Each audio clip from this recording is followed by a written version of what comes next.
الحمدللہ الحمدللہ وحدہ والصلاة والسلام علی من لا نبی بعدہ اما بعد فاعوذ باللہ من الشیطان الرجیم بسم اللہ الرحمن الرحیم وَلِلَّهِ عَلَى النَّاسِ حِجُّ الْبَيْتِ مَنِ اسْتَطَاعَ إِلَيْهِ سَبِيلًا صدق اللہ مولانا العظیم وبلغنا رسولہ النبی الکریم الامین رب اشرح لی صدری ویسر لی امری واحلل عقدۃ من لسانی یفقہوا قولی ان اللہ وملائکتہ یصلون علی النبی یا ایہا الذین آمنوا صلوا علیہ وسلموا تسلیما۔ درود پاک بارگاہ رسالت میں آپ صلی اللہ علیہ وسلم میں آج کی محفل میں نے آپ کے سامنے سورہ آل عمران کی آیت نمبر 97 چوتھے پارے سے تلاوت کی ہے، جس میں اللہ رب العزت نے اپنے بندوں پر حج فرض ہونے کا ذکر فرمایا ہے۔ اب چونکہ یہ مہینہ لوگوں کے حج پہ جانے کا ہے، یقیناً یہاں تو سارے لوگ ایسے موجود نہیں ہوں گے جنہوں نے حج پہ جانا ہوگا، مگر آپ سے ملنے والے آپ کے رشتہ دار، آپ کے علاقے کے بہت سے لوگ ہوں گے جو حج پہ جانے والے ہوں گے۔ ان کے لیے یہ آسانی ہو سکتی ہے کہ آپ ان لوگوں کو جو آ نہیں سکے یا جن کو علم نہیں تھا ان کو گھروں میں یہ بیان مہیا کر دیں، تاکہ وہ گھروں میں بیٹھ کر جانے سے پہلے کم سے کم ایک بار ضرور سنیں اور حج کا طریقہ گھر سے معلوم کر کے نکلیں۔ کہیں ایسا نہ ہو سارا سفر بیکار ہو جائے۔ مجھے ہمیشہ اس بات کی فکر رہتی ہے کہ جو لوگ اتنے دنوں کا وقت لے کر اور اتنا لاکھوں روپیہ خرچ کر کے وہاں پہنچتے ہیں، اس سے زیادہ ذمہ داری کی بات یہ ہوتی ہے کہ وہ حج کی درخواست دینے سے بھی پہلے حج کے مسائل سیکھیں۔ وہاں کیا کرنے جانا ہے؟ صرف سفر کرنے، سیر کرنے؟ یہ ایسا فرض ہے جو زندگی میں ایک ہی بار اللہ نے ہمیں عطا کیا ہے، اور اگر ایک ہی بار جو فرض ادا کرنا ہے وہ بھی غلط ہو جائے تو فائدہ کیا ہوگا اور ہمیں حاصل کیا ہوگا؟ اس لیے یہ ان تمام لوگوں کے ساتھ نیکی کریں، ان کو یہ مسائل پہنچائیں اور ان کو ریکویسٹ کریں کہ جانے سے پہلے گھر ہی بیٹھ کر اسے بار بار سنیں اور وہ چیزیں اچھی طرح یاد کر لیں جو آپ کو وہاں جا کے فائدہ دے سکتی ہیں اور آپ کے حج کو درست کر سکتی ہیں۔ ایک ایک چیز جو وہاں جا کے ہماری غلط ہوتی ہے ہمیں معلوم ہی نہیں ہوتا۔ کبھی اس کا جرمانہ پورا بکرا ذبح کر کے اللہ کی راہ میں صدقہ کرنا ہوتا ہے، اس کے بغیر غلطی معاف نہیں ہوتی، اور ہمیں اس بات کا علم ہی نہیں ہوتا۔ ہمارے بہت سارے لوگ حج کر کے، عمرہ کر کے واپس پاکستان آ جاتے ہیں اور آ کے مسئلہ پوچھتے ہوتے ہیں کہ وہاں یہ کیا تھا تو اب کیا ہو سکتا ہے۔ اب اس کے درست کرنے کے لیے تو بعض اوقات آپ کو واپس حرم جانا پڑتا ہے، واپس مکہ یا مدینہ جا کے آپ کو وہ غلطی ٹھیک کرنی پڑتی ہے۔ تو کیا وہ آسان ہے؟ یہ جانے سے پہلے اس کو سیکھ کے جانا آسان ہے؟ تو یہ ذمہ داری ہر سال پوری کرنی چاہیے، اور آپ لوگوں کے پاس بیانات کا ریکارڈ ہوتا ہے۔ جس بندے کے پاس بھی ملنے کے لیے جائیں اور آپ کو پتہ چلے کہ میری دوست، میری رشتہ دار، میری بہن کوئی حج یا عمرے پہ جا رہی ہے، تو اس کو ضرور یہ پیش کریں، یہ سب سے بڑا تحفہ اس کو دیں۔ اس کے لیے کپڑے پیسے لے کے جانے کی بجائے، ہار پہنانے کی بجائے، سب سے قیمتی ہار یہ ہے کہ اس کو یہ سننے کے لیے دیں کہ اپنے مسائل سیکھ لو پہلے، پھر وہ عشق، وہ محبت، وہ خوف جو ہمیں ساتھ لے کے زیادہ راہ کے طور پہ جانا چاہیے، جب یہ ہمارے پاس ہوگا تو ہماری کیفیت ہی اور ہوگی، ہمارے جانے کا انداز ہی اور ہوگا، اور تب جا کے ہمیں پتہ چلے گا کہ اب ہم جو کعبے میں داخل ہوئے ہیں تو ہمیں کیا نظر آ رہا ہے اور ہم کیا دیکھنے کے لیے آئے ہیں۔ ایسے ہی کسی عاشق نے، ایسے ہی کسی اہل محبت نے وہاں پہنچ کر اپنے جذبات کا اظہار کیا تھا کہ جب پہنچا، کعبے پہ نظر پڑی تو بولا کعبے کی رونق، کعبے کا منظر، اللہ اکبر اللہ اکبر۔ وہ کہتا ہے کیا بیان کروں میں، جو کعبے کے اندر رونق اور کعبے کی جو دہشت اور رعب اور دبدبہ ہے، وہ تو ایسا ہے کہ دیکھ کر اللہ اکبر کہے بغیر اور کوئی لفظ آتا ہی نہیں۔ تو کعبے کی رونق، کعبے کا منظر، اللہ اکبر اللہ اکبر، دیکھوں تو دیکھے ہی جاؤں برابر، نظر ہی نہیں ہٹتی، کیا کروں، دیکھوں تو دیکھے ہی جاؤں برابر، اللہ اکبر اللہ اکبر۔ اور حیرت سے خود کو کبھی دیکھتا ہوں، حیرت سے خود کو کبھی دیکھتا ہوں، اور دیکھتا ہوں کبھی میں حرم کو، حیرت سے خود کو کبھی دیکھتا ہوں اور دیکھتا ہوں کبھی میں حرم کو، لایا کہاں مجھ کو میرا مقدر، اللہ اکبر اللہ اکبر۔ میں کیا تھا اور کہاں میرے رب نے مجھے پہنچا دیا، مجھے اپنے ہی مقدر پہ رشکا رہا ہے۔ لایا کہاں مجھ کو میرا مقدر، اللہ اکبر اللہ اکبر۔ اور حمد خدا سے تر ہیں زبانیں، یعنی میں کعبے میں آ کے جو دیکھ رہا ہوں، ہر زبان اللہ کی حمد کر رہی ہے، اپنی اپنی زبان میں کوئی کچھ نہ کچھ بول ہی رہا ہے، کچھ نہ کچھ پڑھ ہی رہا ہے۔ تو حمد خدا سے تر ہیں زبانیں، کانوں میں رس گھولتی ہوئی اذانیں، بس ایک صدا آ رہی ہے برابر، اللہ اکبر اللہ اکبر۔ اور قطرے کو جیسے سمندر سمیٹے،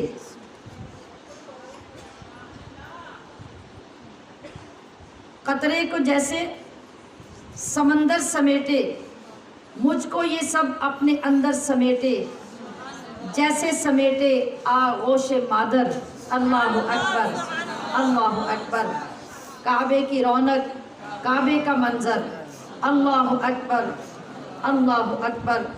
اور یاد آ گئی جب اپنی خطائیں، وہاں جا کر زندگی کے ظلم، زیادتیاں، نافرمانیاں، وہاں گئے تو ساری یاد آنے لگی کہ میں کیا کیا کرتا رہا اور آخر میرے رب نے مجھ پہ کتنا کرم کر دیا۔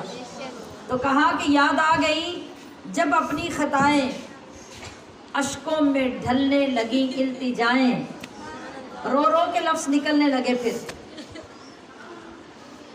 اپنے آپ کو اللہ کی بارگاہ میں مجرم کے طور پہ پیش کر دیا۔ تو یاد آ گئی جب اپنی خطائیں، اشکوں میں ڈھلنے لگی التجائیں، تو کیا کیا، رویا غلاف کعبہ پکڑ کر، اللہ اکبر اللہ اکبر۔ اور بھیجا ہے جنت سے تجھ کو خدا نے، یہ جانے والا کس کو مخاطب کر کے کہتا ہے، اگلے الفاظ سے آپ کو پتہ چلے گا۔ بھیجا ہے جنت سے تجھ کو خدا نے، چوما ہے تجھ کو میرے مصطفیٰ نے۔ سمجھ آ گئی ہوگی نا کس پہ رشک آیا جانے والے کو، کہ بھیجا ہے جنت سے تجھ کو خدا نے اور چوما ہے تجھ کو میرے مصطفیٰ نے، اے سنگ اسود تیرا مقدر، اے سنگ اسود تیرا مقدر، اللہ اکبر اللہ اکبر۔ دیکھوں تو دیکھے ہی جاؤں برابر، اللہ اکبر اللہ اکبر۔ لایا کہاں مجھ کو میرا مقدر، اللہ اکبر اللہ اکبر۔ ہمشیران محترم، اللہ نے ارشاد فرمایا وَلِلَّهِ عَلَى النَّاسِ حِجُّ الْبَيْتِ اور اللہ کے لیے لوگوں پر بیت اللہ کا حج ہے۔ من استطاع الیہ سبیلا، کس پر؟ جو وہاں پہنچنے کی استطاعت رکھتا ہے، جس کے پاس وہاں جانے کے اسباب ہیں، اخراجات ہیں، انتظامات ہیں، اس پر اللہ نے اپنے گھر کا حج فرض کیا ہے، اور ایک ہی بار فرض کیا ہے۔ اب بہت لمبے مسائل، بہت لمبی چیزیں تو آپ اچھی طرح سمجھتے ہیں کہ ایک نشست میں بیان نہیں ہو سکتی۔ میں نے صرف تھوڑا سا تعارف اور یہاں سے چل کر وہاں پہنچنے کے سفر کا طریقہ وہ عرض کرنا ہے، تاکہ جانے والے کو کم سے کم ظاہری چیزیں ہینڈل کرنا آ جائیں اور ان کے مطابق وہ غلطیوں سے بچ سکے۔ تو سب سے پہلے ہمیں یہ معلوم ہونا چاہیے حج ہے کیا، حج کی تعریف کیا ہے، اس کا معنی کیا ہے، حج کسے کہتے ہیں۔ کبھی حج کہنے کے علاوہ ہم نے غور کیا کہ حج کیا ہوتا ہے؟ نہیں کیا نا، بس ہر ایک کہتا ہے کہ حج کرنے جا رہے ہیں، فلاں نے حج پہ جانا ہے، فلاں نے حج کی درخواست دی ہے۔ بھئی حج ہے کیا؟ یہ ہمیں وہاں جا کے بھی کم ہی سمجھ آتی ہے۔ تو حج کہتے ہیں خاص ایام میں، خاص وقت میں احرام پہن کر 9 ذی الحج کو عرفات میں جا کر ٹھہرنا، اور پھر اس کے بعد طواف زیارت کرنا، یہ 3 چیزیں حج کے فرض ہیں۔ کیا فرض ہے؟ کسی بھی عبادت میں جو فرض چیز ہوتی ہے اس کے بغیر وہ عبادت ہوتی ہی نہیں، اور پھر ان فرض چیزوں کا درست ہونا بھی شرط ہے۔ جب تک وہ درست نہیں ہوں گی تب تک بھی آپ کی عبادت مکمل نہیں ہوتی۔ تو حج کے اندر میں نے کتنی مین چیزیں یعنی یہاں پہ تعریف کے اندر ہی بتا دی کہ حج کی تعریف یہ ہے خاص دنوں میں، خاص وقت میں احرام پہن کر 9 ذی الحج کو عرفات کے میدان میں ٹھہرنا اور پھر طواف زیارت کرنا، یہ مین چیزیں ہیں حج کی۔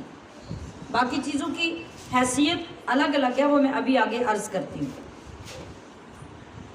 حج کبھی فرض ہوتا ہے، کبھی واجب ہوتا ہے، اور کبھی نفل ہوتا ہے۔ نفل حج کب ہے؟ جب آپ اپنی مرضی سے، اپنی خوشی سے خود کرنے چلے جاتے ہیں،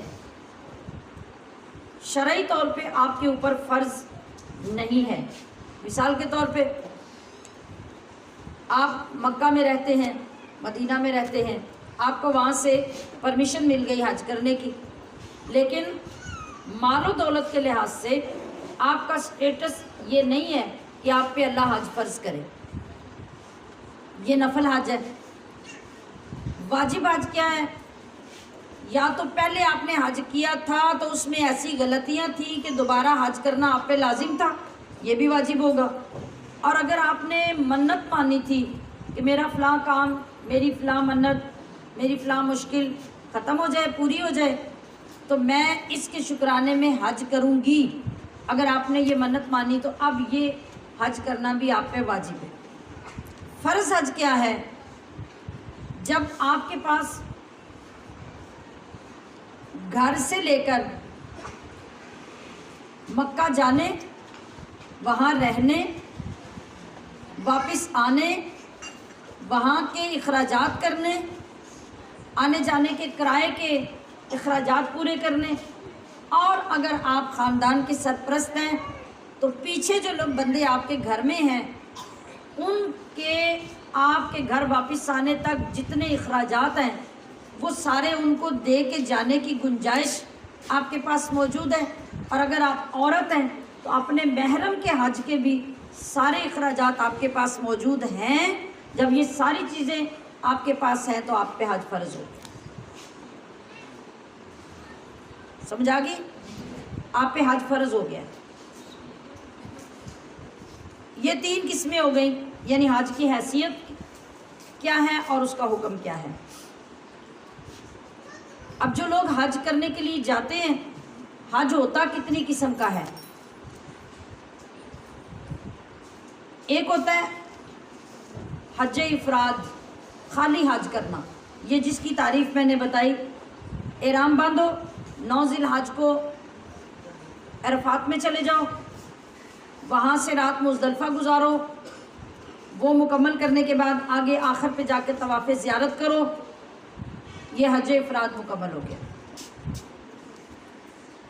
جو بندہ حج افراد کرتا ہے اس کو مفرد کہتے ہیں۔ دوسرا حج ہوتا ہے حج تمتع۔ حج تمتع جو ہوتا ہے وہ یہ ہوتا ہے کہ جب آپ حج کے لیے جاتے ہیں تو تب آپ عمرہ بھی کر لیتے ہیں اور پھر حج بھی کرتے ہیں، تو حج کے ساتھ آپ کو عمرے کا فائدہ بھی حاصل ہو جاتا ہے۔ تو جو بندہ حج تمتع کرتا ہے اس کو کہتے ہیں متمتع، یعنی فائدہ اٹھانے والا۔ تیسرا ہوتا ہے حج قران، جیسے قرآن لکھتے ہیں اس طرح لکھیں گے مگر قاف کے نیچے زیر آئے گی، حج قران۔ حج قران کرنے والے کو قارن کہتے ہیں۔ قارن یہ کون سا حج ہوتا ہے کہ آپ ایک ہی مرتبہ احرام باندھیں اور وہ احرام پھر اتاریں نہ، اسی احرام میں پہلے عمرہ کریں، عمرہ کر کے رک جائیں احرام کی حالت میں، پھر وہی احرام جاری رہے اور اسی احرام میں آگے حج کریں، اور حج مکمل کرنے کے بعد جا کے ایک ہی مرتبہ احرام اتاریں، اسے کہتے ہیں حج قران۔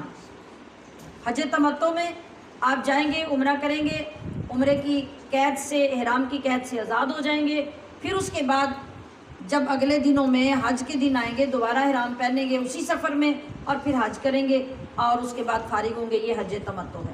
ہم جتنے لوگ بیرون ممالک سے، یعنی ہم جتنے یہاں سے جاتے ہیں، یہ ہم سارے لوگ حج تمتع کرتے ہیں۔ جو بندہ باہر سے جاتا ہے مکہ میں حج کی غرض سے یا عمرے کی غرض سے، اس نے پیچھے سے اپنی میقات سے احرام باندھ کے جانا ہوتا ہے اور جاتے ہی سب سے پہلے عمرہ کرنا ہوتا ہے۔ مثال کے طور پہ ابھی جو لوگ انہی دنوں میں جا رہے ہیں، اب ابھی حج میں تو بہت سارے دن ہیں، ان سب کا طریقہ کیا ہوگا؟ یہ یہاں سے جائیں گے احرام باندھ کر میقات سے گزر کے جائیں گے، آگے جا کے مکہ میں سب سے پہلے عمرہ کریں گے، عمرہ کرنے کے بعد یہ احرام اتار دیں گے، پھر عام بندے کی طرح رہیں گے۔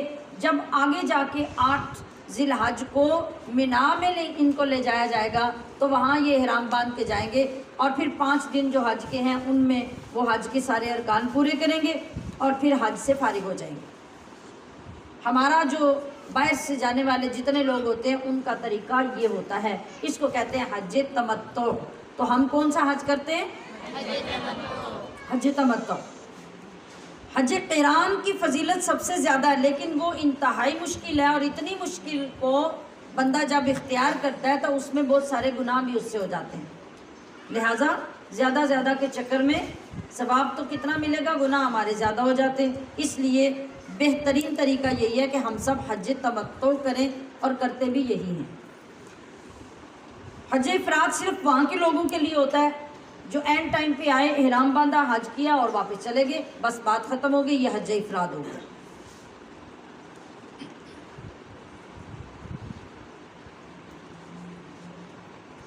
جو طریقہ ہمارے ہاں ہوتا ہے، ہمارے بہت سارے لوگوں کو یہ علم نہیں ہوتا کہ حج کس پہ فرض ہے، اگر فرض ہے تو اس کا پورا کرنا کتنا ضروری ہے۔ ان چیزوں کو سمجھنا بہت ضروری ہے۔ ہم ساری زندگی ایک بہت بڑی غلطی میں گزارتے ہیں، ہمیں اس سے اجتناب کرنا اور ایک دوسرے کو سکھانا ضروری ہے۔ اگر کوئی شخص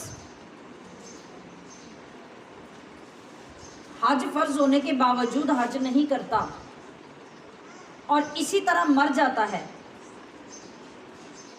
تو وہ اتنے بڑے گناہ کا مرتکب ہے کہ صحابہ اکرام رضوان اللہ علیہ مجمعین یا حضرت امام اعظم ابو حنیفہ رحمۃ اللہ علیہ یہ بزرگ جس زمانے میں تھے انہیں اگر پتہ چلتا کہ کسی بندے پہ حج فرض تھا اور وہ حج کیے بغیر مر گیا ہے، اس کے پاس گنجائش تھی، اس کے اوپر حج فرض بھی تھا مگر اس نے لاپرواہی سے کیا نہیں، تو وہ لوگ ایسے بندے کا جنازہ نہیں پڑھتے تھے۔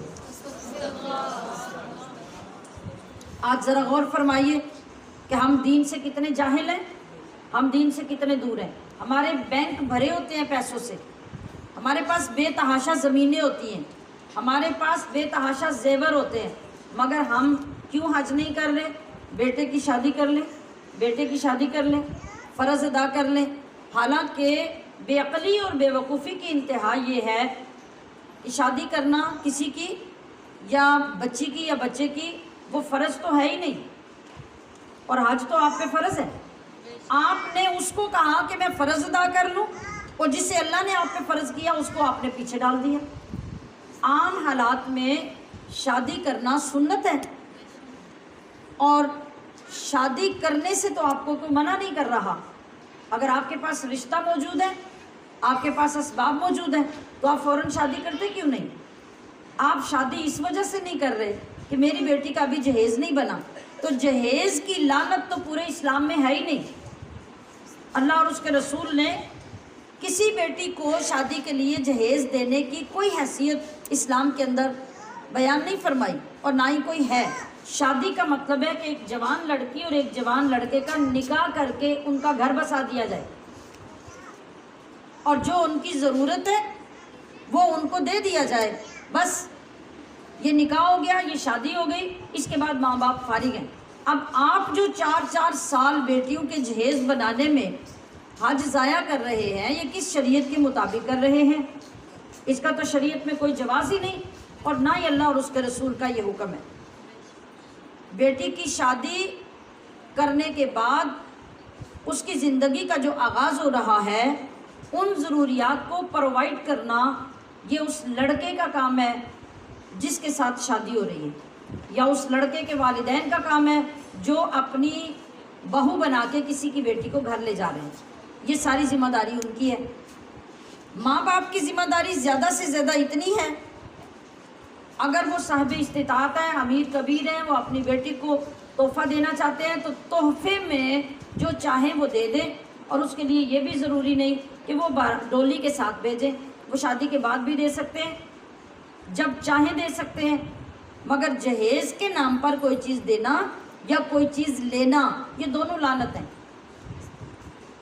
دینے والا بھی شریعت کی خلاف ورزی کر رہا ہے، اور معاشرے کی دوسری بیٹیوں کے لیے مصیبت کھڑی کر رہا ہے، اور لینے والے بھی حرام اور جرم کا کام کر رہے ہیں کہ وہ بیٹی والوں کو ذلیل کر رہے ہیں۔ ایک تو وہ اپنی بیٹی بھی اسے دیں، دوسرے پھر اس کی ڈیمانڈ کے مطابق لاکھوں کا سامان بھی دیں۔ یہ سب چیزیں سامعات محترم اسلام کے مزاج اور اسلام کی تعلیمات کے خلاف ہیں۔ اب اگر آپ ان کی وجہ سے سال ہر سال تک بیٹیوں کی شادیاں روک دیتے ہیں کہ جب فرض ادا کریں گے تو حج کرنے جائیں گے، میں نے عرض کیا کہ یہ فرض تو ہے ہی نہیں۔ فرض کی ایک صورت نکاح کی ایک خاص کیفیت میں بنتی ہے، وہ میں ابھی یہاں بیان نہیں کروں گی۔ عام طور پہ جو ہمارا ٹرینڈ ہے اور ہماری جو معلومات ہیں اور معاشرے میں جو شادیاں ہوتی ہیں وہ سنت ہی سمجھ کے کی جاتی ہیں، اور عام حالات میں سنت ہی ہیں۔ مگر اگر آپ پہ حج فرض ہے تو وہ فرض ہے، فرض یہ نہیں فرض وہ ہے، پھر آپ کے پاس کوئی جواز نہیں کہ آپ اس کی وجہ سے نکاح اس کو حج کو لیٹ کرتے جائیں، بلکہ شریعت کے حکم کی اصل روح ایسے پوری ہوتی ہے کہ آپ کے اوپر اگر حج فرض ہے اور آپ کے پاس ریزن یہ ہے کہ میری جوان بیٹی گھر میں اکیلی ہے تو میں چھوڑ کے جا نہیں سکتی، ادھر آپ کو فکر حج کے فرض ہونے کی ہونی چاہیے، اس سے بھی زیادہ کہ آپ کی بیٹی کا یہ مسئلہ ہے۔ تو طریقہ یہ ہونا چاہیے کہ حج کے فرض کی جلدی ادائیگی کرنے کے لیے فوراً بیٹی کے رشتے کا انتظام کریں، اس کا نکاح کر کے فارغ ہوں اور فوراً حج پہ چلے جائیں۔ یہ طریقہ ہونا چاہیے، وہ ہمارا فرض ہے، اور فرض کی باز پرس اور اس کا حساب کتنا سخت ہے۔ آپ حضرت امام اعظم ابو حنیفہ یا صحابہ کرام کے اس عمل سے اندازہ لگا لیں کہ وہ لوگ ان کے جنازے نہیں پڑھتے تھے جن پہ حج فرض تھا، اور وہ حج کیے بغیر مر جاتے تھے۔ آج ہمیں کوئی بندہ سمجھانے والا نہیں ہے، آج ہمیں کوئی بندہ یہ مسائل سکھانے والا نہیں، اور نہ ہی ہم سیکھنا چاہتے ہیں۔ تو سب سے پہلی تو یہ بات اچھی طرح انڈرسٹینڈ کر لیجئے کہ اس کو نظر انداز کرنا یا ضرورت سے زیادہ ڈیلے کرنا یہ کتنا گناہ ہے۔ یہ تو بات ہمیں سمجھ آنی چاہیے کہ ایک چیز ہمارے اوپر فرض ہو چکی ہے، اب زندگی میں اس فرض کو ادا کرنا ہے۔ تو زندگی کا بھروسہ کس کو ہے؟ زندگی کی گارنٹی کس کے پاس ہے؟ اب اس سال میں اگر آپ موجود ہیں اور آپ کتنے سالوں تک ڈیلے کر رہے ہیں کہ جب تک یہ نہیں کر لوں، وہ نہیں کر لوں، وہ نہیں کر لوں، تب تک حج پہ نہیں جاؤں گی، اور تب تک آپ کے گٹے گوڈے جواب دے جائیں گے۔ پھر 6 بندے آپ کو لیے پھریں گے، جی ماشاءاللہ جی مائی جی حج کرنے آئے ہوئے ہیں۔ یہ کون سا حج ہے؟ آپ گناہ بخشوانے کے لیے، اللہ کا ایک فرض کیا ہوا عمل کرنے کے لیے جا رہے ہیں، آپ کی ٹانگیں کام نہیں کرتی، آپ کے پیر کام نہیں کرتے، آپ کی کمر ساتھ نہیں دیتی، تو کیا فرض پورا کر رہے ہیں آپ؟ پھر میں یہاں یہی کہوں گی کہ آپ اپنا پیسہ ضائع کر رہے ہیں اور ساتھ دوسرے لوگوں کو بھی ڈسٹرب کر رہے ہیں۔ حج کرنا، اپنا فرض ادا کرنا، یہ اسی وقت ہے جب اللہ نے آپ کو ہمت دی ہے، طاقت دی ہے، شعور ہے، سمجھ ہے، عقل ہے، پیروں سے چل سکتے ہیں، تو اس پاک سرزمین پہ جا کے اپنے پیر لگائیں۔ چیئرز پہ بیٹھ کے، گاڑیوں پہ بیٹھ کے، لوگوں سے دھکے لے لے کے آپ جب وہ چکر لگائیں گے اور یہ حج کریں گے تو یہ کیا حج ہوگا؟ تو سب سے پہلے آپ اس بات پہ ضرور توجہ فرمائیے اور اپنے ارد گرد کے ایسے لوگوں تک یہ پیغام پہنچائیے کہ ان کو حج کیسے اور کب کرنا چاہیے۔ تو حج کرنے والوں کے لیے شرائط کیا ہیں؟ شرائط یہ ہے کہ انسان مسلمان ہو، دوسرے یہ ہے کہ وہ بالغ ہو۔ نابالغ بندے پر حج فرض نہیں ہوتا۔ مثال کے طور پہ ایک بچہ، اس کے ماں باپ فوت ہو گئے، ساری جائیداد اس کو مل گئی، وہ مالک نصاب بن گیا، بہت ساری دولت بینک میں آ گئی، زمینیں آ گئی، پراپرٹیز آ گئی، سارا مال تو اب مل گیا باپ کا، لیکن ہے ابھی نابالغ۔ تو جب تک یہ بالغ نہیں ہوتا اس وقت تک اس پہ حج فرض نہیں۔ جس سال میں وہ بالغ ہو جائے گا اسی وقت اس کے اوپر حج فرض ہو جائے گا۔ ایک تو یہ بات ہو گئی۔ اس کے بعد کسی پاگل، مجنون یا دیوانے پر حج فرض نہیں ہے، اس کا عاقل ہونا، بالغ کے ساتھ عاقل ہونا بھی ضروری ہے۔ پھر اس کے بعد کسی غلام پر، غلام کا تو خیر آج کے دور میں تصور نہیں ہے، لیکن شریعت کی قید میں یہ قید ہے کہ اگر کوئی غلام ہے، غلام کا مطلب ملازم، نوکر نہیں، غلام وہ جو خرید کر لائے جاتے تھے، لونڈیاں غلام، یہ ان کی بات ہے۔ اور اس کے بعد کہ انسان تندرست ہے۔ تندرست کا یہ مطلب ہے کہ وہ سفر کے قابل ہے، وہاں پہنچنے کے قابل ہے، وہ معذور نہیں ہے، اور ایسا بیمار کہ وہ بالکل موو نہیں کر سکتا، کچھ نہیں کر سکتا، تو اس کے اپنے اوپر پھر فرض نہیں ہوگا۔ اور بینا ہونا، یعنی اس کی آنکھوں کا درست ہونا بھی ضروری ہے۔ یہ تمام چیزیں پائی جائیں گی تو اس کے اوپر حج فرض ہوگا۔ زیادہ راہ کا مالک بھی ہو، جیسے میں نے پہلے تفصیل بتائی ہے کہ اس کے پاس کتنی رقم کا ہونا ضروری ہے، اپنے لیے، جانے کے لیے، آنے کے لیے، وہاں جتنا عرصہ رہنا ہے وہاں پہ اپنے اخراجات کے لیے، ضروریات کے لیے، اور اگر عورت ہے تو اپنے محرم کے لیے بھی برابر کا سارا، اور پیچھے گھر کی ذمہ داری ہیں تو اتنا عرصہ جتنا وہاں رہنا ہے، پیچھے گھر والوں کے اخراجات کے لیے بھی، یہ تمام چیزوں کا انتظام اس کے پاس ہوگا تو اس کے اوپر حج فرض ہوگا۔ اور یہ سارا مال اس کے پاس اپنی روزمرہ کی ضروریات پوری کرنے کے علاوہ ہوگا۔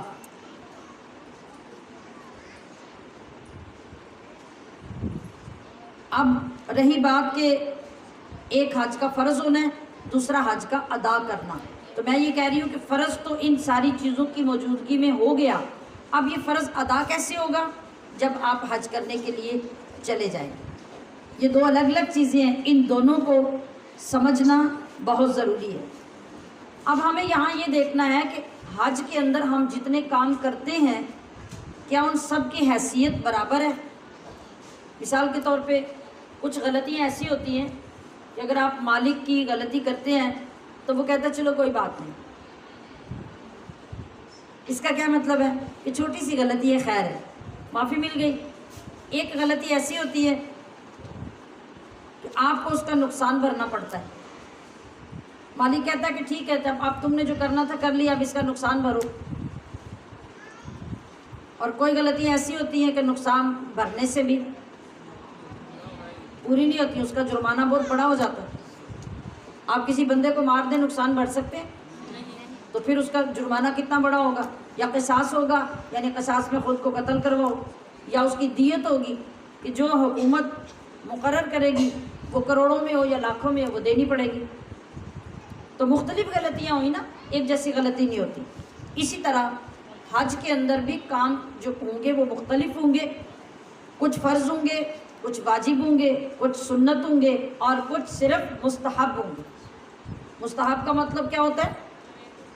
آپ اگر کریں گے تو آپ کا ثواب بڑھ جائے گا، اور اگر آپ نہیں کریں گے تو جو کام آپ نے کیے ہیں ان کا ثواب کم نہیں ہوگا. اس کو کہتے ہیں مستحب، یعنی زیادہ مال اکٹھا کرنے کے لیے جو آپ کام کرتے ہیں، زیادہ ثواب لینے کے لیے وہ کام مستحب ہوتے ہیں.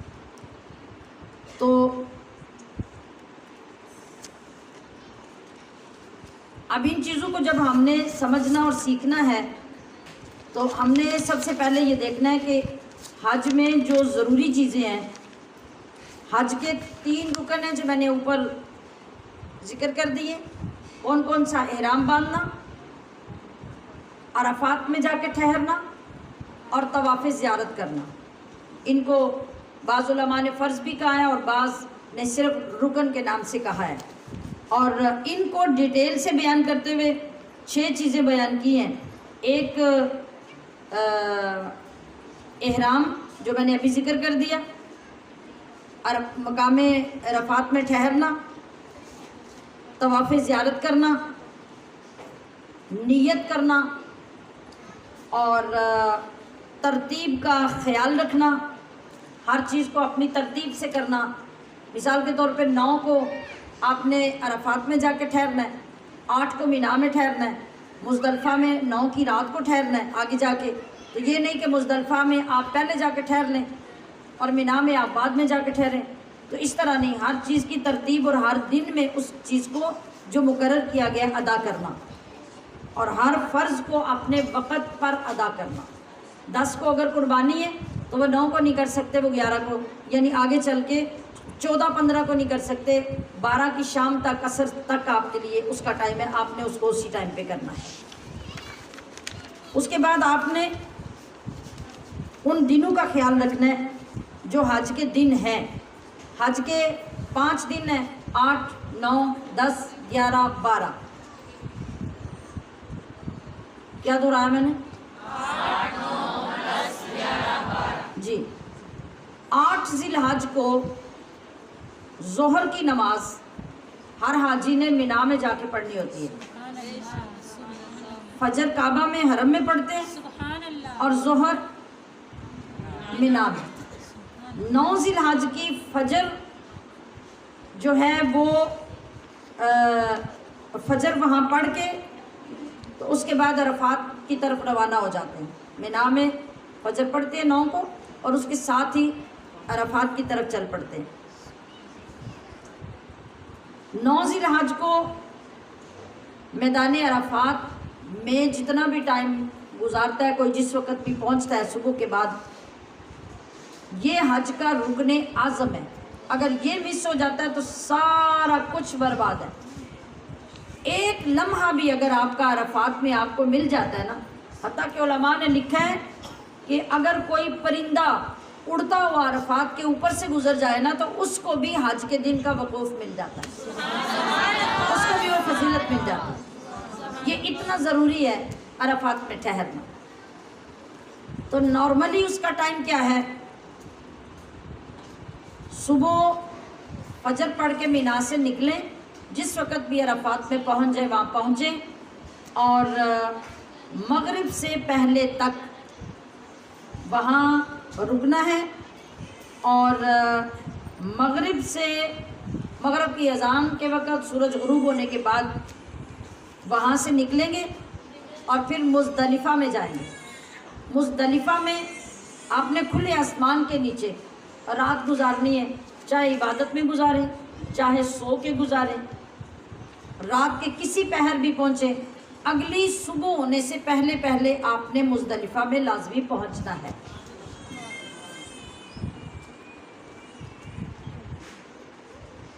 اب ان مقامات پر آپ نے جو جو کام آپ کو بتائے جاتے ہیں وہ آپ نے کرنے ہیں۔ اب اس کی ترتیب کی طرف میں دوبارہ آتی ہوں، ابھی میں نے صرف آپ کو اس کے ارکان بتائے ہیں حج کے کہ مین ارکان کیا ہیں اور کن دنوں میں ہم نے کہاں ہونا ہوتا ہے۔ اب جب رات یہ مزدلفہ میں گزرتی ہے تو آگے فجر کی نماز مزدلفہ میں ہی پڑھنی ہوتی ہے اور اشراق کے ٹائم تک وہی انتظار کرنا ہے۔ اشراق کا ٹائم ہوتے ہی اس کو نماز کو ادا کریں اور اس کے بعد پھر آپ کنکر مارنے کے لیے جمرات کی طرف یعنی شیطانوں کو کنکریاں مارنے کے لیے جاتے ہیں، اور 10 ذی الحج کے دن صرف بڑے شیطان کو کنکریاں ماری جاتی ہیں، باقی کو نہیں۔ اور کنکریاں مارنے کے بعد پھر آپ نے اگر خود قربانی کرنی ہے تو خود قربانی کریں گے، اگر آپ نے کسی کو ٹائم دے دیا ہوا ہے یا اس نے آپ کو مقررہ ٹائم بتا دیا کہ اتنے بجے آپ کی قربانی ہو جائے گی، یا گروپ کے ساتھ آپ گئے ہیں اور گروپ والے خود قربانی کر کے آپ کو بتا دیں گے، تو آپ کو اس کا انتظار کر کے کنفرم کرنا ہے کہ قربانی ہو گئی ہے کہ نہیں۔ اگر قربانی ہو جائے، آپ کو اطلاع مل جائے، اس کے بعد آپ نے اپنے بال کٹوانے ہیں، مطلب عورت ہے تو عورت اپنے طریقے سے، مرد ہے تو مرد اپنے طریقے سے بال کٹوائے گا، اور اس کے بعد اب یہاں سے آپ کی پابندی جو احرام والی تھی وہ ختم ہو گئی۔ آپ نے اب طواف زیارت کرنا ہے۔ طواف زیارت کے لیے آپ کی مرضی ہے کہ آپ 10 کو کر لیں، 11 کو کر لیں، 12 کو کر لیں۔ اب آپ یہاں سے سیدھے اپنے ہوٹل میں، حرم میں، مکہ میں جا سکتے ہیں۔ کب تک؟ رات تک۔ رات آپ نے وہاں نہیں گزارنی، رات آپ نے واپس آپ نے خیمے میں مینا میں آ کے گزارنی، 10 کو بھی، 11 کو بھی، 12 کو بھی۔ دن آپ وہاں گزار سکتے ہیں، رات کو آپ کو ہر حال میں یہیں آنا ہے۔ تو اگر آپ نہیں بھی جاتے تو آپ وہیں اپنے خیموں میں رہیں۔ روزانہ آگے پھر جو 2 دن ہے یا 3 دن ہے، آپ کی مرضی ہے، 2 دن میں فارغ ہو جائیں یا 3 دن لگاتار ماریں، پھر تینوں دن تینوں شیطانوں کو جا کے آپ نے کنکریاں مارنی۔ یہ سارے وہ مین کام ہیں جو میں نے آپ کو عرض کر دیے کہ یہ اس کے حج کے دوران کام ہے، جن میں مختلف حیثیتیں اپنے اپنے کام کی ہیں، لیکن فرض کام وہی ہیں جو میں نے آپ کو پہلے شروع میں بتا دیے۔ اب آپ یہ طریقہ سمجھ لیجئے کہ جس وقت ہم نے یہاں سے جانا ہے تو ہم نے جانا کیسے ہے۔ یہاں لوگوں کو یہ پرابلم ہوتا ہے کہ ہم نے احرام کہاں باندھنا ہے، کیسے باندھنا ہے۔ یہ بہت بڑی غلطی بعض اوقات ہو جاتی ہے۔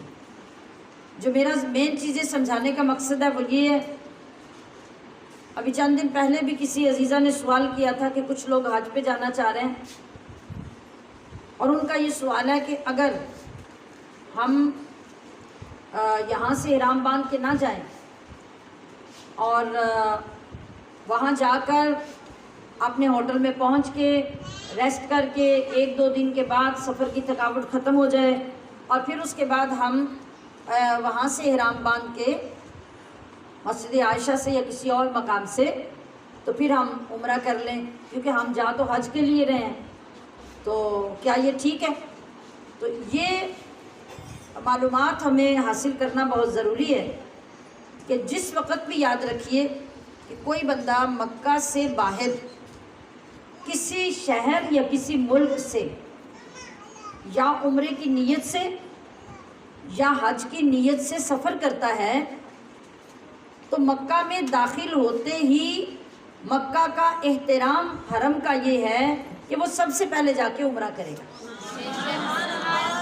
یہ اس کی تعظیم ہے حرم شریف کی کہ اس کے بغیر آپ مکہ میں نہیں جا سکتے۔ اگر یہ بات سمجھ آ جائے تو اب اس سوال کا وجود ختم ہو گیا کہ آپ کو حج کے لیے جانا ہے یا عمرے کے لیے، دونوں صورتوں میں آپ نے سب سے پہلے جا کے عمرہ کرنا ہے. اور عمرہ کرنے کے لیے جو باہر سے جانے والے لوگ ہیں وہ مطلب ہمارے ادھر سے جا رہے ہوں یمن کی طرف, انڈیا کی طرف, بنگلہ دیش کی طرف, پاکستان کی طرف سے, یہ جتنے لوگ ان علاقوں سے جانے والے ہیں ان کی ایک اپنی میقات ہے. اس کا نام ہے یلملم. یہ پہاڑی ہے یلملم کی اور وہ مقام ہے ہماری میقات کا. اگر ہم اس سے آگے گزر جائیں بغیر احرام باندھے تو ہمارے اوپر جرمانہ آتا ہے. ایک دمبا یا ایک بکرا ذبح کر کے حرم میں جا کے دینا, یہاں نہیں, یہ کسی اور جگہ نہیں, حرم میں جا کے آپ نے وہ قربانی بطور جرمانہ دینی ہے. اس کو کہتے ہیں دم دینا. یہ وہ دم نہیں ہے جو آپ چاولوں کو دیتے ہیں. دم کا مطلب ہوتا ہے خون, خون بہانا, ٹھیک ہے, عربی میں دم خون کو کہتے ہیں. تو دم دینا یعنی دم بہانا, خون بہانا, یہ ضروری ہے. اور اس کا جرمانہ ایک دمبا, بکرا, بھیڑ وغیرہ جو ہے وہ ذبح کر کے وہاں دی جائے گی, اس کا جرمانہ پورا ہوگا. یا دوسری صورت کیا ہوگی کہ وہاں سے واپس آئیں اسی میقات پر جو آپ کے علاقے کی میقات تھی, واپس آ کے احرام باندھیں, پھر واپس جائیں اور تب آپ کا یہ جرمانہ پورا ہوگا. تو چونکہ وہاں سے یلملم کی پہاڑیوں میں وہ تو جہاز اوپر سے گزرتا ہے کہیں اور ہمیں تو ان جگہوں کا پتہ نہیں ہوتا. ہاں اگر وہاں سے کوئی گائیڈ لائن لے کر, کوئی گاڑیاں لے کر, کوئی کسی طریقے سے وہاں آپ دوسرے ملک میں ہیں, وہاں سے پرمیشن لے کے اگر کوئی آپ کو بھیجے تو پھر آپ وہاں جا کے احرام باندھ کے واپس آئیں, ورنہ پھر آپ کو حرم میں جا کے دم دینا ہے. کلیئر ہوگی بات؟ جی.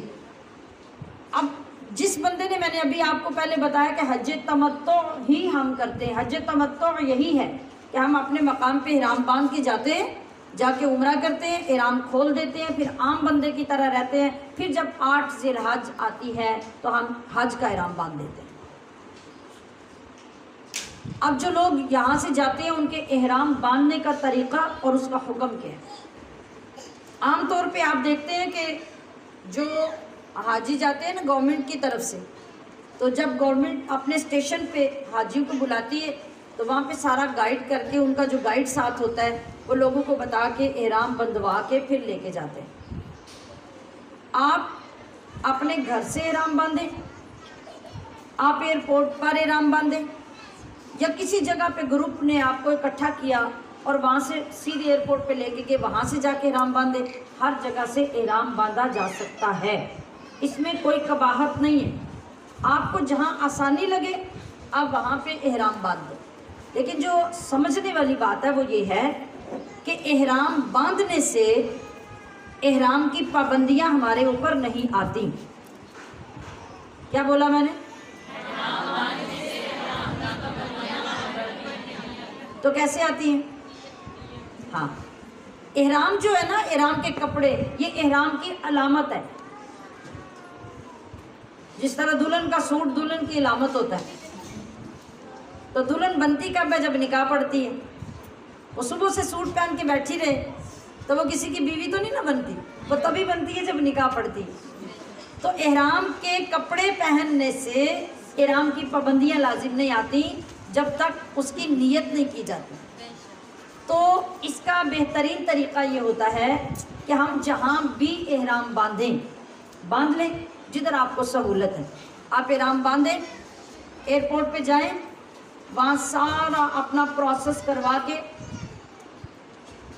ٹھیک ہے, اپنے سامان بک کروائیں, چیک ان کروائیں, بورڈنگ کروائیں, سارا کچھ کروانے کے بعد ڈپارچر ہال میں چلے جائیں, یعنی جہاں سے بالکل ڈائریکٹ اب آپ نے آگے ایئرپورٹ جانا ہے, وہ جانا ہے جہاز میں.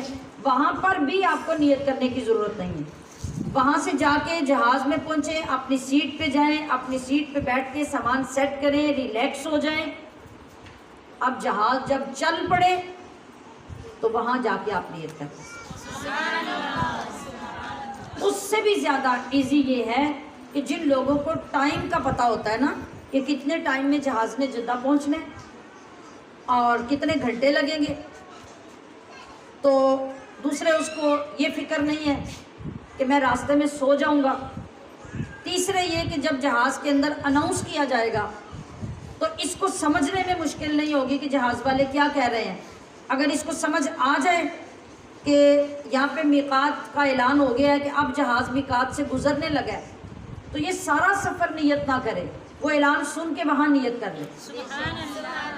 پھر جب وہ سامنے سکرین لگی ہوتی ہے، اگر آپ کی سکرین آن ہے جہاز میں، تو سکرین کے اوپر جو نقشہ آ رہا ہوتا ہے اس نقشے کے اوپر بھی میقات لکھا ہوا آ جاتا ہے، اس کو بھی آپ دیکھ سکتے ہیں۔ لیکن چونکہ اس میں رسک ہے، اگر بندے کو نیند آ جائے اور جہاز گزر جائے اور اسے نہ پتہ چلے تو مشکل ہو جائے گی، اس لیے بہتر ہے کہ جب سفر باقاعدہ شروع ہو جائے آپ اپنی ساری ضروریات پوری کر کے بالکل ریلیکس ہو جائیں، پھر آپ احرام کی نیت کر لیں، نفل بھی آپ پیچھے پڑھ لیں، احرام بھی آپ پیچھے باندھ لیں، لیکن نیت مت کریں۔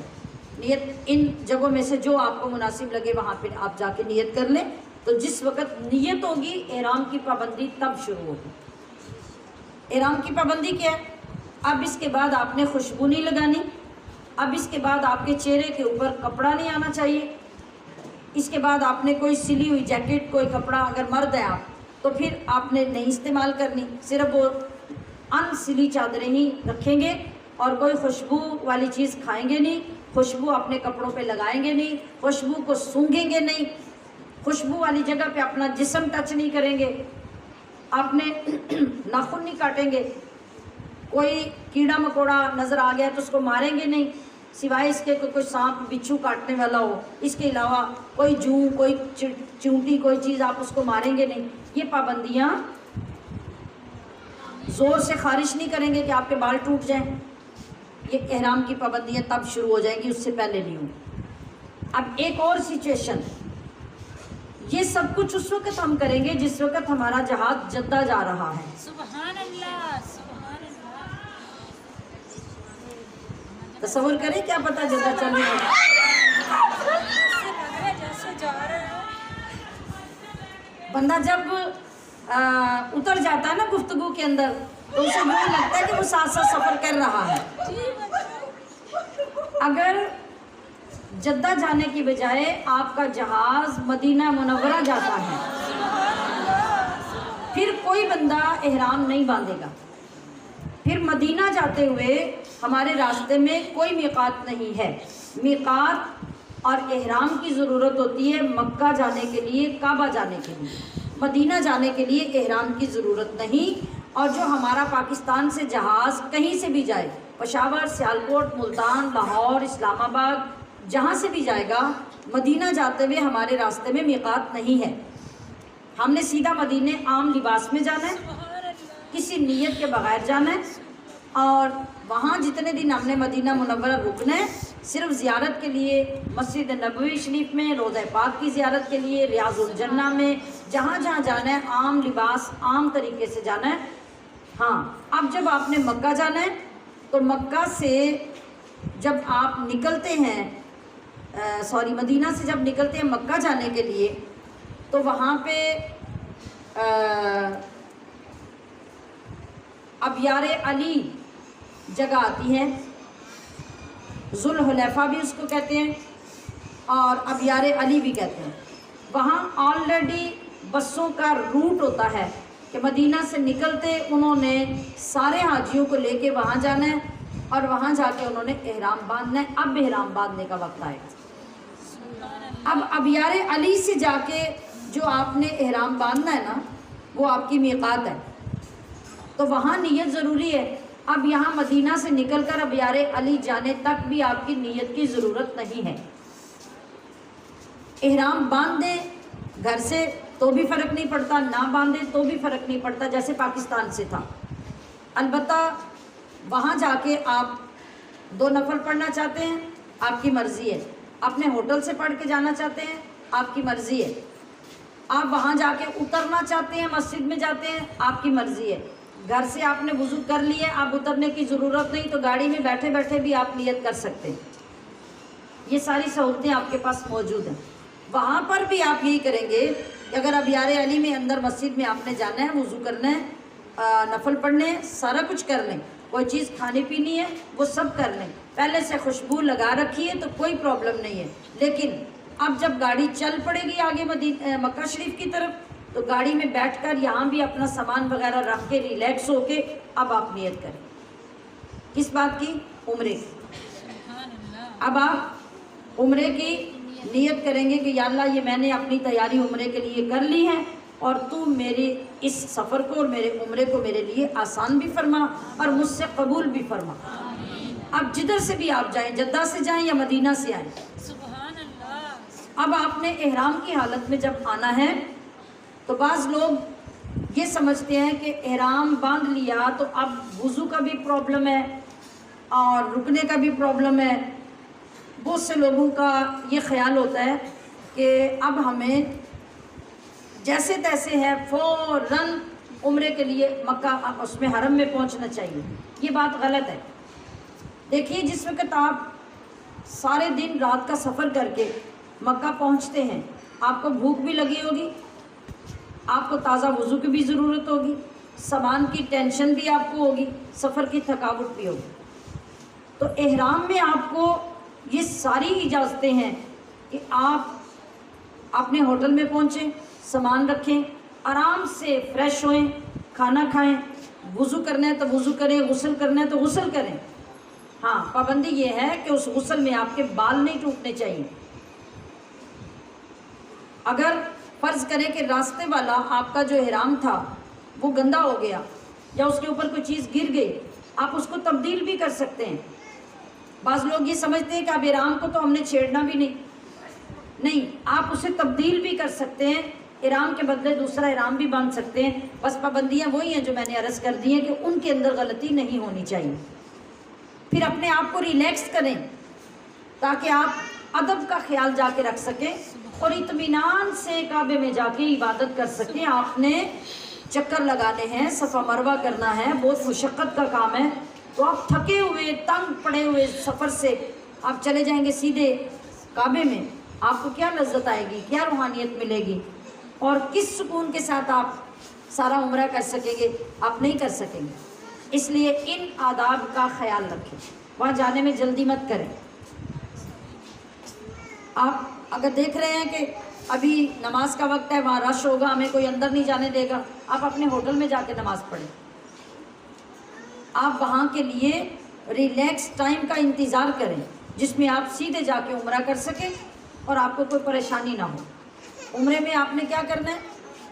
جس وقت آپ نے احرام باندھا تھا تب سے لے کے کعبے کے سامنے جانے تک لبیک اللہم لبیک لبیک لا شریک لک لبیک ان الحمد والنعمت لک والملک لا شریک لک، یہ الفاظ آپ نے پڑھتے رہنا ہے۔ جب جب یاد آ جائے پڑھیں، جب جب یاد آ جائے پڑھیں۔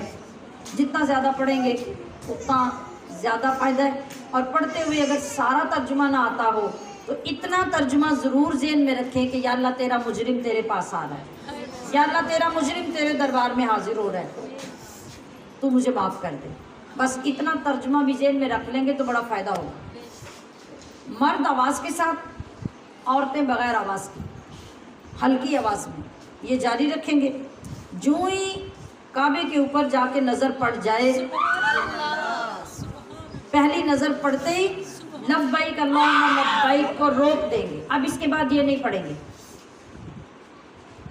اگر مسجد میں چلتے ہوئے بیچ میں کہیں روشن دان سے، کہیں ونڈو سے، کہیں خالی جگہ سے کعبے پہ نظر پڑ بھی جائے تو رکنا بند نہیں کریں، کعبے کے سامنے صحن میں اترنے تک آپ چلتے جائیں، سکون سے جا کے ایک جگہ تلاش کریں جہاں پہ انتظامیہ کے لوگ آپ کو بار بار ہٹائیں نہ۔ اپنے جذبات میں، اپنے عقیدت میں راستے کے اندر جا کے لوگ کھڑے ہو جاتے ہیں، پھر اس کا نقصان کیا ہوتا ہے کہ وہ انتظامیہ کے لوگ جو آتے ہیں بار بار آ کے آوازیں دیتے ہیں کہ ہٹو یہاں سے، ہٹو یہاں سے۔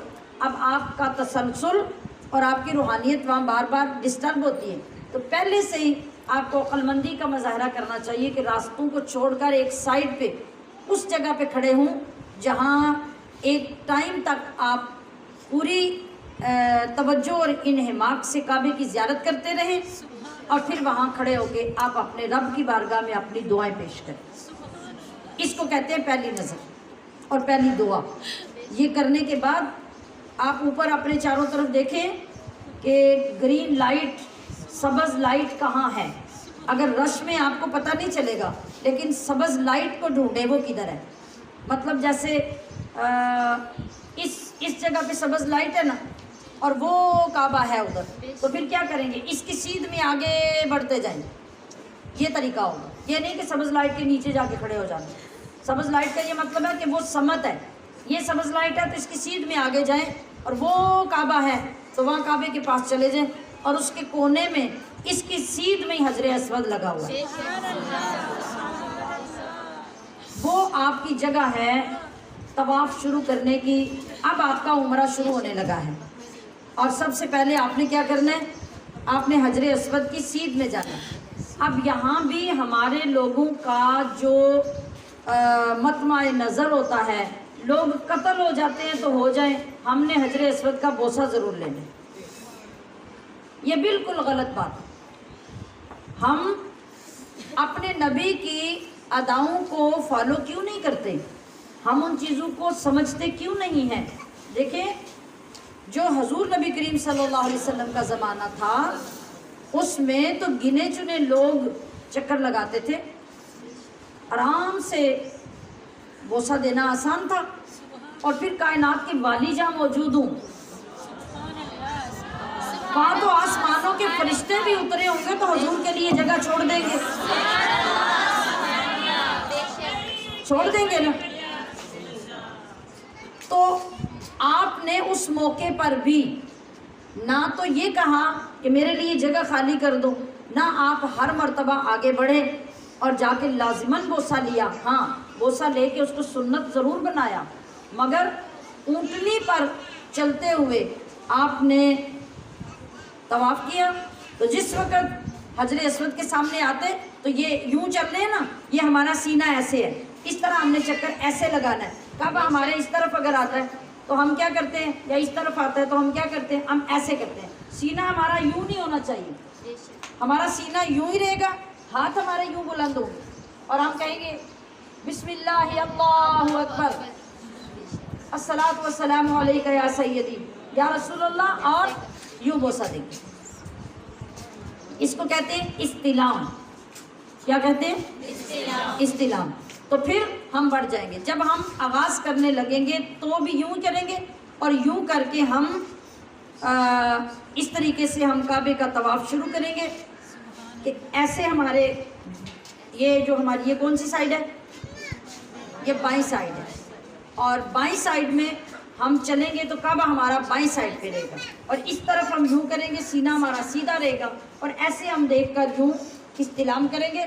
یہ استلام ہو گیا، اب چکر شروع ہو گیا، واپس اسی جگہ پہ دوبارہ آئیں گے، پھر اسی طریقے سے ہم ہر چکر پر یوں ہی حجر اسود کے سامنے آ کے استلام کریں گے۔ 7 چکر پورے ہو کر 8 بار ہمارا استلام ہو جائے گا، آغاز میں بھی اور آخر میں بھی 8 بار استلام ہو جائے گا۔ یہ سنت پوری ہو گئی۔ اب جو بندہ طواف کرتے ہوئے، عمرہ کرتے ہوئے اس بات کی طرف زیادہ زور دیتا ہے کہ میں نے تو حجر اسود کا بوسہ لینا ہے، عورتوں کے دوپٹے پھٹ جاتے ہیں، برقعے پھٹ جاتے ہیں، نقاب کہیں گر جاتے ہیں، مرد دھکے دے رہے ہیں، عورتیں مردوں کو دھکے دے رہی ہیں، الٹا سیدھا بول رہی ہیں، کس لیے؟ حجر اسود کا بوسہ دینے کے لیے۔ اب نہ وہ فرض ہے نہ واجب ہے، اگر سنت ہے تو سنت تو نبی علیہ السلام نے یوں کر کے بتا دی۔ اور یہ سنت کیوں بتائی؟ گویا 1450 سال بعد آنے والی امت کو حضور دیکھ رہے تھے، ورنہ میں نے عرض کیا کہ جب حضور نے ایسا کیا تھا اس وقت تو ضرورت ہی نہیں تھی، اس وقت تو ایزیلی آپ جا کے حجر اسود کو بوسہ دیتے، صحابہ بھی دیتے، لیکن آپ نے بوسہ بھی دیا اور ہر چکر پہ یوں بھی کیا، تاکہ امت کے لیے یہ بھی سنت بن جائے۔ تو ہم اس سنت کو فالو نہیں کرتے، ہم اس کے لیے لڑنے مرنے کو تیار ہو جاتے ہیں کہ ہم نے حجر اسود کا بوسہ لینا ہے۔ یہ بالکل غلط کانسیپٹ ہے، ایک اس لحاظ سے کہ آپ کی وجہ سے دوسرے لوگوں کو تکلیف ہوتی ہے، دوسری اس وجہ سے غلط ہے کہ آپ نامحرموں کے اندر گھس کر ان کو گالیاں دے کے، ان کو دھکے دے کے، دونوں ہاتھوں سے پیچھے ہٹا کے ان کے درمیان میں گھس کے جا کے حجر اسود کو بوسہ دے رہے ہیں، اور یہ حرام ہے۔ غیر محرموں کے جسموں کے ساتھ لگنا یہ حرام ہے، اور ان کے بیچ میں گھس کے جا کے یوں حجر اسود کا بوسہ لینا یہ بھی حرام ہے، تو ثواب کدھر سے لے رہے ہیں آپ؟ اگر پورا حج کرتے ہوئے، پورا عمرہ کرتے ہوئے ایک بار بھی آپ سے بوسہ نہیں لینے ہوتا تو کوئی پریشانی والی بات نہیں ہے، نہ اللہ کے نبی نے اس کو واجب قرار دیے اور نہ ہی یہ حج یا عمرے کا فرض ہے۔ ہاں اگر کبھی موقع مل جائے، جیسے آج کل بھی سنا ہے کہ انہوں نے ایک عورتوں کا وقت مقرر کیا ہوا ہے، لائن مقرر کی ہوئی ہے، پہلے سے کچھ ڈسپلن چینج کیا ہوا ہے، اور خواتین اس طرح جا رہی ہیں، اگر لائن میں باری باری آپ کو باری مل جاتی ہے تو بڑی اچھی بات ہے، آپ اپنا شوق پورا کر لیں، لیکن جب ایسا نہ ہو تو آپ کے لیے ایسا کرنا سخت حرام ہے۔ ساری زندگی آپ ہر سال جائیں اور کبھی بھی بوسہ نہ لیا جائے تب بھی آپ کو کوئی افسوس نہیں ہونا چاہیے، ہاں اس بات پہ فخر ہونا چاہیے کہ میں نے اللہ کی شریعت کا خیال رکھا ہے۔ سمجھ آ گئی؟ آپ نے 7 چکر پورے کیے، 7 چکروں میں آپ جو بھی پڑھ سکتے ہیں، جو بھی آپ کو آتا ہے، دعا، درود پاک، استغفار، قرآن پاک آپ پڑھتے جائیں، کوئی پابندی نہیں ہے۔ ہاں حجر اسود کا جو پچھلا کونا ہے اس کو کہتے ہیں رکن یمانی، سبحان اللہ، وہاں بھی لوگ بوسہ لے رہے ہوتے ہیں، سبحان اللہ، اس سے لے کے حجر اسود تک جو یہ سیدھی دیوار ہے، اس میں ضرور ایک دعا پڑھیں جو سب کو آتی ہے، ربنا آتنا فی الدنیا حسنہ وفی الآخرۃ حسنہ وقنا عذاب النار، ٹھیک ہے؟ یہ دعا جتنی بار پڑھ سکتے ہیں پڑھیں، کیونکہ یہ ہمارے نبی کی سنت ہے، اور آپ علیہ السلام نے فرمایا کہ اس دعا کے پڑھنے پر یہاں پہ ایک روایت میں 70 یا 70,000 فرشتہ وہاں موجود ہوتا ہے جو آپ کی دعا پہ آمین کہتا ہے، بس باقی اور کوئی پابندی نہیں ہے۔ پھر 7 چکر پوری ہو کے طواف پورا ہو گیا، پورے طواف کے دوران آپ نے نظر اٹھا کے کعبے کو نہیں دیکھنا۔ کعبے کی زیارت کب کرنی ہے؟ پیچھے جا کے بیٹھ کے، ہاں اس وقت کعبے کی زیارت کریں تو ہر گھڑی میں 20 نیکیاں آپ کو ملتی رہیں گی، لیکن طواف کے دوران نظر اٹھا کے کعبے کو نہیں دیکھنا، یہ بے ادبی ہے، اس سے منع کیا گیا۔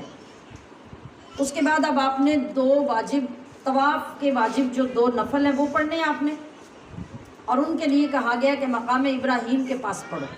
اب یہاں پر بھی ہمارے لوگ چلتے ہوئے لوگوں کے بیچ میں زبردستی کھڑے ہو جاتے ہیں نفل پڑھنے کے لیے کہ ادھر ہی پڑھنے ہیں، یہ بھی غلط ہے۔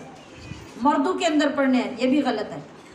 مقام ابراہیم کے پاس کا مطلب ہے کہ اس طرف جو حرم کی مسجد ہے، اس مسجد میں پیچھے تک جہاں بھی آپ کو جگہ مل جائے آپ وہاں جا کے وہ نفل پڑھیں، تھوڑا ریلیکس کریں، آب زمزم پئیں، کعبے کی طرف منہ کر کے کھڑے ہو کے آب زمزم پئیں اور دعا کریں۔ اس کے بعد لوگوں سے پوچھیں کہ صفا مروہ کدھر ہے، لوگ ویسے جا رہے ہوتے ہیں ادھر، خود ہی پتہ چل جاتا ہے، جو لوگ پڑھے لکھے ہوتے ہیں وہ لکھا ہوا بھی دیکھ لیتے ہیں، وہاں پہ ایرو لگا ہوتا ہے اور اوپر مسعی لکھا ہوتا ہے۔ مسعی عربی میں مطلب ہے سعی کرنے کی، یعنی صفا مروہ کرنے کی جگہ، وہاں پہ آپ جا کے پھر 7 چکر صفا مروہ کے پورے کرتے ہیں۔ اور 7 چکر وہ کیسے ہوتے ہیں؟ صفا وہ جو کعبے کا طواف ہے وہ اگر آپ اس کونے سے شروع کرتے ہیں تو واپس آ کے اسی کونے پہ چکر پورا ہوتا ہے، سبحان اللہ، حجر اسود سے شروع کر کے حجر اسود پہ آ کے چکر پورا ہوتا ہے۔ سبحان اللہ، لیکن صفا مروہ کے ایسے چکر نہیں ہیں، وہ جہاں سے چلیں گے واپس آ کے وہاں ختم نہیں ہوگا، بلکہ صفا سے آپ کا شروع ہوتا ہے، مروہ پہ جا کے 1 چکر پورا ہوتا ہے، اور پھر واپس آتے ہیں تو 2، پھر واپس جاتے ہیں تو 3، پھر واپس آتے ہیں تو 4، اس طرح اس طرف سے ہمارا چکر شروع ہوگا اور اس طرف جا کے مکمل ہو جائے گا۔ 7 اس طرح پورے ہو جائیں گے۔ 7 چکر جب پورے ہو جاتے ہیں تو پھر آپ اپنے بال کٹوائیں گے۔ کوشش یہ ہونی چاہیے یا تو آپ کے ساتھ جو کوئی محرم ہے اور وہ خود اپنے بال کٹوا چکا ہے تو وہ آپ کے بال کاٹے، یا پھر وہاں پہ جو خواتین ہوتی ہیں آپ سے پہلے بے شمار لوگ بال کاٹ چکے ہوتے ہیں، آپ ان میں سے کسی سے بال کٹوائیں۔ اور بال کاٹنے کا طریقہ یہ ہوتا ہے کہ یہ آپ کے بال ہیں، آپ ان کو ایسے کر کے یوں انگلی پہ یوں لپیٹیں اور یہاں پہ پورا چکر دے کر انگلی پہ یہاں سے پکڑ کے یہاں سے بال کٹوا لیں۔ پہلے عمرے پہ آپ کو پیچھے والے جتنے نیچے کے بال ہیں وہ پورے کو انگلی میں لپیٹ کے کٹوانے چاہیے۔ اگر آپ سمجھتے ہیں کہ آپ کے بال چھوٹے ہو رہے ہیں زیادہ اور آپ نے ابھی زیادہ عمرے کرنے ہیں، آج کل تو ویسے زیادہ والا چکر ختم ہو گیا، پہلے یہ تھا کہ ہر روز الحمدللہ جو لوگ جاتے تھے وہ عمرہ کرتے تھے، دو بھی لوگ کر لیتے تھے۔ تو خیر اگر ایسا موقع اب بھی مل جائے تو پھر بے شک بالوں کے 3-4 حصے کر لیں اور ایک ایک حصے کو اسی طرح لپیٹ کے کاٹتے جائیں، جب عمرے ختم ہو جائے بال سارے برابر کر لیں، یہ آپ کے لیے آسانی ہو سکتی ہے۔ اب یہ بال کاٹنے کے بعد آپ اپنے احرام کی جو پابندیاں تھیں ان سے فارغ ہو گئے، شکرانے کے 2 نفل ادا کریں، اور اگر آپ نے حجاب اتارا ہوا تھا تو اب آپ کے اوپر وہ پابندی ختم ہو گئی، آپ کو وہ حجاب دوبارہ اسی جگہ پہ لے کر اپنے پردے کی پہلے کی طرح پوری پابندی کرنی چاہیے، اور اس پابندی کو اب ختم کر دیں گے۔ عام لباس، عام حجاب، عام برقع جو بھی آپ کا ہے وہ آپ لیں گے۔ پہلے بھی آپ کے احرام میں کوئی خاص کپڑا نہیں تھا، آپ کا یہ لباس ہی آپ کا احرام ہے، بس آپ کی پابندیاں تھیں وہ جو احرام کی حالت میں قائم رکھنی تھی وہ رکھنی ضروری ہے۔ باقی جو پردے کا مسئلہ ہمارے ہاں غلط رواج پکڑ گیا ہوا ہے اس پر میں نے بیان کیا ہوا ہے، آپ اس بیان کو نکال کے سنیں کہ یہ جو ہمارا کانسیپٹ ہے کہ جا کے سارا منہ ننگا کر دو اور سارے سفر میں سارے غیر محرموں کے ساتھ سفر کرتے رہو اس لیے کہ ہم احرام میں ہیں، یہ کانسیپٹ غلط ہے، شریعت میں اس کی اجازت نہیں ہے۔ ہمارے لیے احرام کی حالت میں بھی جس طریقے سے پردہ کرنا مناسب ہے ہمیں وہ بھی کرنا چاہیے، جیسا کہ ہم الحمدللہ کرتے بھی ہیں اور آپ کو بڑی دفعہ کر کے دکھایا بھی ہوا ہے۔ سبحان اللہ ماشاء اللہ۔ اب آپ نے عمرہ کیا، اب 8 ذی الحج میں اب جتنے بھی دن ہیں آپ ان دنوں میں آزاد ہیں، دوبارہ عمرہ کرنا چاہیں تو پھر احرام باندھ کے کریں گے، نہیں کرنا چاہیں تو اب باقی عبادتیں آپ مکہ میں رہتے ہوئے کریں گے اور حج کے دن کا انتظار کریں گے۔ جہاں پر بھی آپ ہیں، آپ کے ہوٹل والے یا آپ کے قافلے والے 8 ذی الحج کو ظہر سے پہلے آپ کو مینا میں پہنچائیں گے۔ آج کل چونکہ تعداد اتنی زیادہ لاکھوں میں ہوتی ہے حج کرنے والوں کی، تو بعض اوقات 7 ذی الحج کو بھی وہاں لے جانا شروع کر دیتے ہیں اور احرام باندھنے کا اس وقت کہہ دیتے ہیں کہ آپ اس پہ پابندی کریں اور آج ہی جانا ہے، تو اس پہ بعض لوگ وہاں پہ پھر بحث شروع کر دیتے ہیں کہ وہ تو 8 کو جانا ہے اور ظہر سے پہلے جانا ہے، آج ہی ہم کیوں چلے جائیں؟ تو آپ اکیلے تو نہیں نا لاڈلے وہاں کہ آپ کو وہ بگی میں بٹھائیں گے تو لے جائیں گے، تو انہوں نے لاکھوں لوگوں کو پہنچانا ہے، ان کے انتظامات کرنے ہیں، تو ایسی صورت میں جو انتظامیہ کے اصول ہوں ہمیں وہ فالو کرنے چاہیے۔ وہ 7 کو لے جائیں تو ہمیں 7 کو چلے جانا چاہیے، فجر کے وقت لے جائیں تو فجر کے وقت چلے جانا چاہیے، اس میں کوئی حرج اور کوئی گناہ کی بات نہیں ہے، ٹھیک ہے؟ یہ تمام باتیں ہمارے علم میں ہونی چاہیے۔ اس کے باوجود اگر ہم سے کوئی وہاں پہ گناہ ہو جاتا ہے، کوئی غلطی ہو جاتی ہے اور کوئی کمی رہ جاتی ہے تو وہ ہمیں وہاں کسی نہ کسی عالم دین سے رابطہ کر کے ہمیں پوچھنا چاہیے اور پھر کوئی قدم اٹھانا چاہیے۔ جو بھی غلطی وہاں کی ہو، سب سے ضروری بات یہ ہے کہ اس کا ازالہ وہیں پہ کر کے آنا چاہیے، واپس پاکستان آ کے نہیں پوچھنا چاہیے کہ آپ کے راستے بند ہو جائیں۔ اللہ کریم ہم سب کو اس سعادت سے بہرور فرمائے۔